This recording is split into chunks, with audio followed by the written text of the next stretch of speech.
Hello friend, Eid আসছে। ঈদের জন্য একটা স্পেশাল রেসিপি নবাবি সিমইয়া। খুব সুন্দর একটা রেসিপি, খুব সুন্দর। ঈদের দিনে বানান, সবাই খেয়ে বলবে কি দারুণ। চলেন শুরু করি, দেখা যাক কীভাবে বানাই। এখানে আমি সরু যে সামাইটা আছে ওই সামাইটা নিয়েছি, চিনি আর মিল্ক ম্যাড। আপনি মিল্ক ম্যাডের জায়গায় মিল্ক পাউডার দিতে পারেন। 1 চামচ ঘি নিয়ে গরম করে নিলাম। এখন সামাইটা একটু ভেঙে প্যানে দিয়ে দিলাম। একটু নাড়াচাড়া করার পর ঘিয়ের সাথে একটু নাড়াচাড়া করলাম। নাড়াচাড়া করার পর এখানে আমি চিনি দিচ্ছি। এখানে 4 চামচ চিনি দেবো। চিনিটার সঙ্গে ভালো করে মিক্স করে নেব। তারপর এখানে আমি কনডেন্স মিল্ক দেবো। আপনি কনডেন্স মিল্ক যদি ঘরে না থাকে তাহলে মিল্ক পাউডার দিতে পারেন।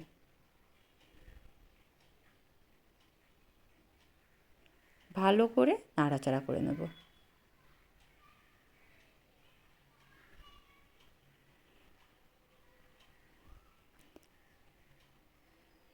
চিনিটা পিসা চিনি দিলেও বেশি ভালো। আমার কাছে পিসা চিনি ছিল না, সেই জন্য আমি চিনিটা গোটাই দিলাম। চিনিটা একটু পিষে দিলে তাড়াতাড়ি মিক্স হয়ে যায়। ব্যাস, চিনিটা গলে গেছে। সামাইটা একটা প্লেটে দিলাম, একটু সামাই রেখে দিলাম। এখানে কালার দেবো, জাফরান একটু কালার দিলাম। কালারের সঙ্গে এই সামাইটা ভালো করে কালারের সঙ্গে মিক্স করে নিলাম।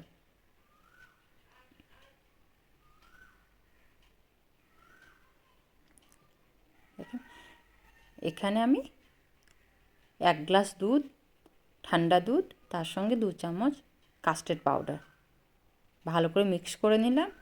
আর এখানে আমি 3 চামচ, 3 থেকে 4 চামচ চিনি ভালো করে মিক্স করার পর ওভেনটা অন করব। একটা কাস্টার্ড বানিয়ে নেব। ধীরে ধীরে গাঢ় হয়ে আসবে, দেখেন। হ্যাঁ, ঠিক হয়ে এসছে কীরকম দেখুন। এখন একটা কন্টেনার নিয়ে সামাইটা বিনা কালার সামাইটা নিচে দিয়ে দিলাম।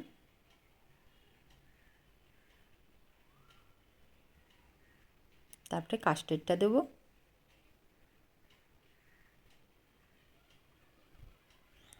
উপরে আবার সামাইটা দেবো।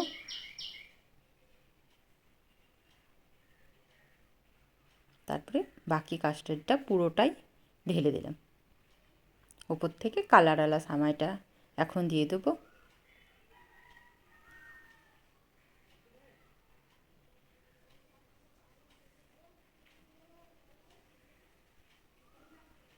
ওপর থেকে কাজু কেটে রেখেছিলাম, কাজুগুলো দিয়ে দিলাম। কিশমিশও দিতে পারেন আপনি, উপর থেকে চেরিও ডেকোরেট করে দিতে পারেন। এখন ফ্রিজে রেখে দেবো 1 ঘন্টার জন্য। 1 ঘন্টার পর দেখাচ্ছি। 1 ঘন্টার পর দেখেন কীরকম সেট হয়ে গেছে। আপনাকে কেটে দেখাচ্ছি।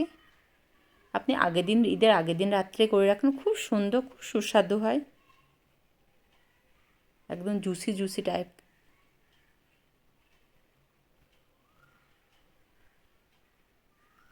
বানিয়ে দেখুন। আর আমার রেসিপি ভালো লাগলে আমার চ্যানেলটাকে সাবস্ক্রাইব করুন।